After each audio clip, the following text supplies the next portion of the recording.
All right, so yesterday we continued taking a look at the Great Depression and the presidency of Franklin Roosevelt.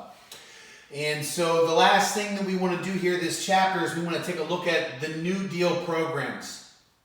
Once again, to kind of review some of the stuff that we've been taking a look at here, we talked about how the misconception in America is that Franklin Roosevelt and his New Deal saved the United States and ended the Great Depression.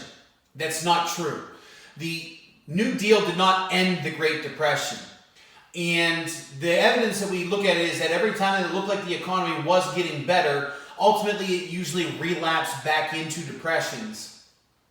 And ultimately, when you want to take a look at what ended the Great Depression, we would say that it was probably World War II.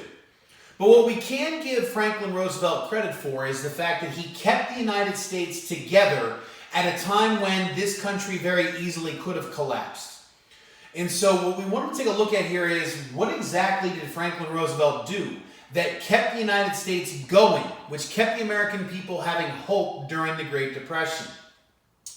And so when we took a look at it, one of the big things we focused on the last couple days was how Roosevelt's programs and the way Roosevelt carried himself, he understood the office of president. What an effective president does is an effective president recognizes that the only real power they have is the power of persuasion. A good president has to be able to persuade Congress to do the things he wants them to get done. And the only way you can do that is by being popular with the people. And so Roosevelt was very good at currying favor with the American people and then using that popularity to basically bully Congress into the things that he wanted. And so that's why the last couple of days we talked about things like his fireside chats. And we talked about how Roosevelt would talk to the American people in a very friendly manner to make it feel like he was in the living room with them and he understood their troubles, even though he probably had never really been in the situation that any of those people had really been in. And we talked about how his affliction of having been struck with polio and being handicapped made the American people feel like he was relatable to them. At the end of the day, what Franklin Roosevelt realized was that his job as President of the United States was to basically be a salesman. He created the Brain Trust, and this group of Ivy League professionals came up with many creative plans that they were going to put into place to collectively take on the Great Depression. He was going to sell that plan to the American people through his fireside chats, and then he would use that popularity to ram those plans through Congress and ultimately pass 15 bills in the first 100 days, which we talked about how remarkable that kind of production is, and you will probably never see a president as productive as Franklin Roosevelt ever again. So what we want to take a look at today is specifically what did they do with the New Deal to try to keep the American people going. And the best way I can explain this is that the New Deal was like a shotgun blast to the Great Depression.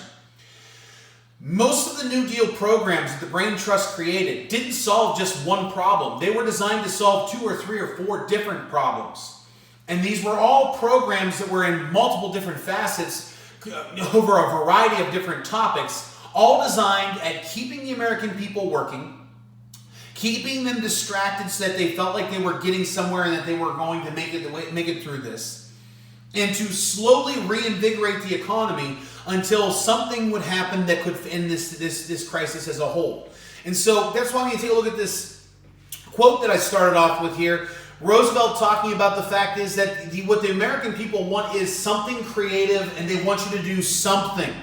It might not even work, but at least you're going to try something that's going to keep the American people going. So what we want to take a look at here at this last part of this chapter is specifically what did they do?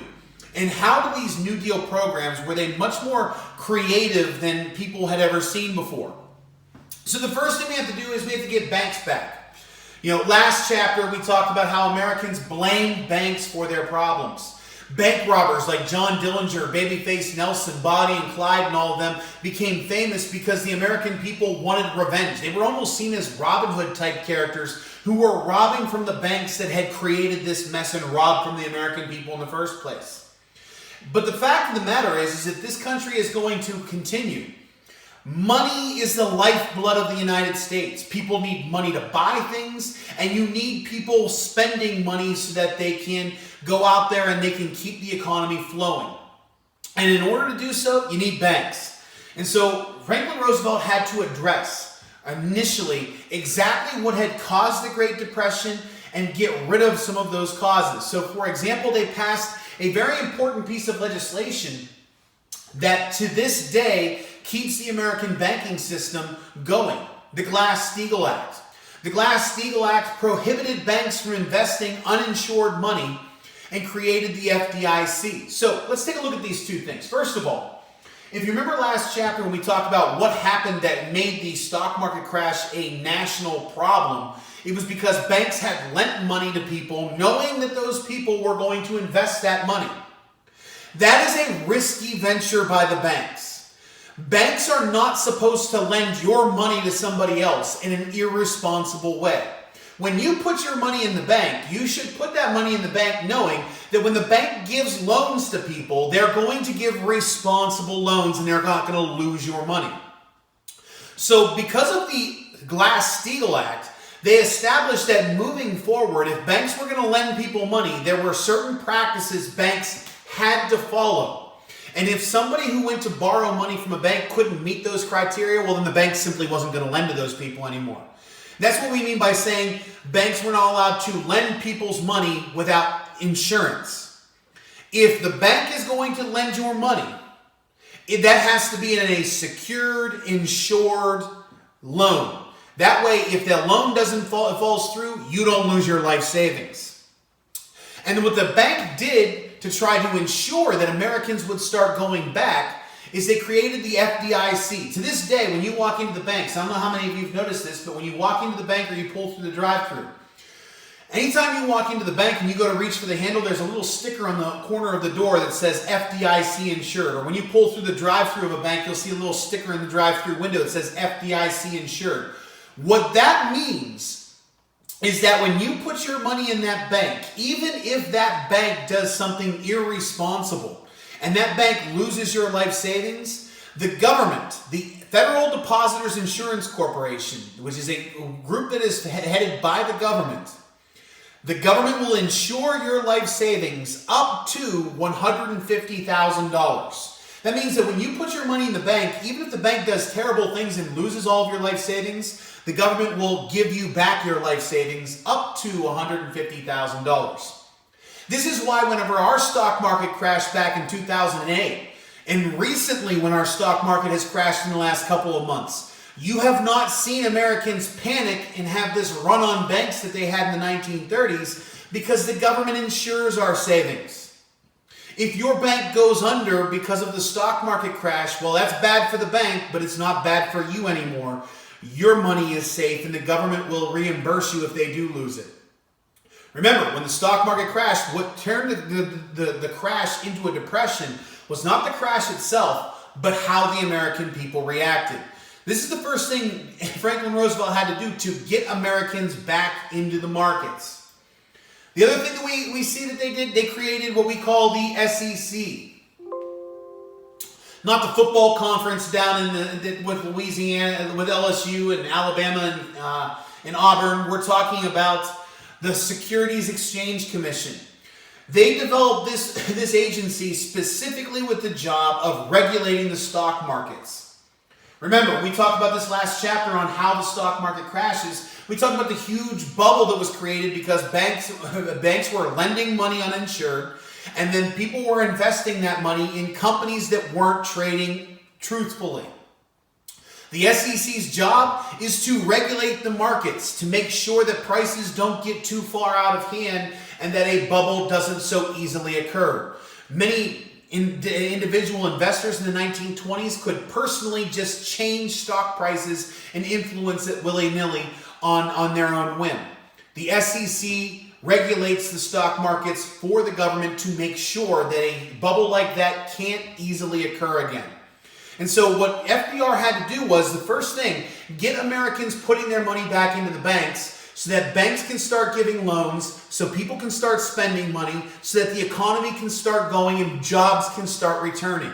And this is why these groundbreaking pieces of legislation, the Glass-Steagall Act with the FDIC and the SEC, these are the reasons why Americans today can reasonably keep their money in banks and you can continue to spend.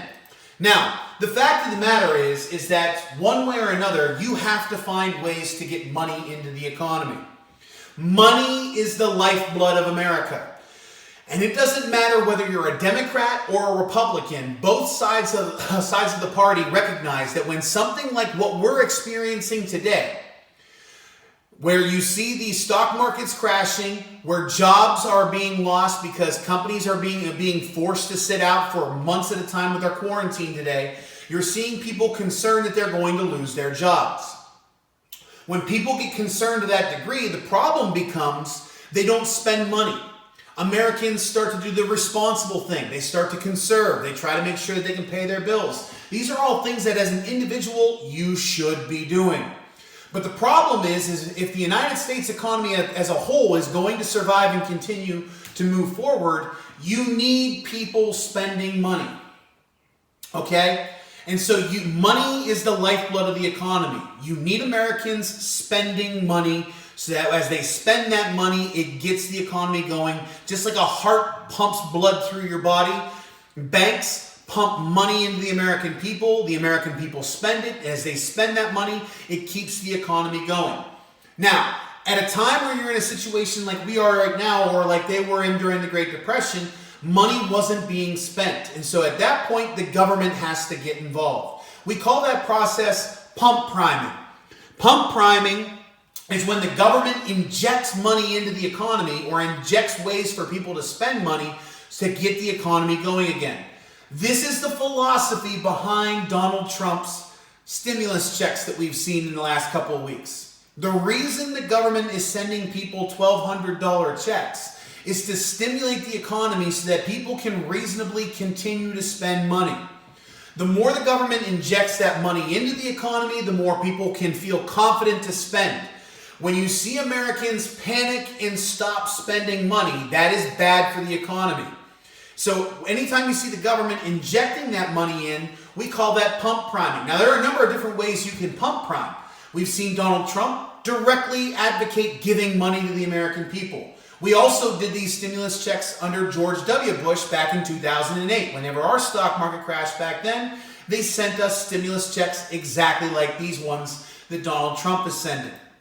However, when you take a look at what was happening during the Great Depression, FDR didn't directly send money to the people. He put that money into programs that would then use government funding to give people jobs. So, for example, the Public Works Administration provided jobs to improve public services like sewers, highways, dams, public buildings. A perfect example of this, PWA programs funded the construction of the Shenango Dam just down the road from our school. The Shenango Dam was initially farmland that the government purchased out, and to regulate the Shenango River, they created that dam, they built it, they flooded out the region, and they created the Shenango Dam, as well as the causeways and the bridges and everything else that goes along with it. These were government-funded programs that created the materials, created the jobs, and it provided a service for the American people. Another example of a PWA program, the Rec Center down in Greenville. These are examples of ways that you prime the economy, you prime the pump by putting money into the economy. As it gets spent, that money creates jobs and it slowly gets the economy going. Whether you're a Democrat or a Republican, they all agree at times like we are in right now, and at times like the Great Depression, and at times like 2008 when our recession hit, pump priming is essential. The only question becomes the way in which you do it and how long you would prime that pump.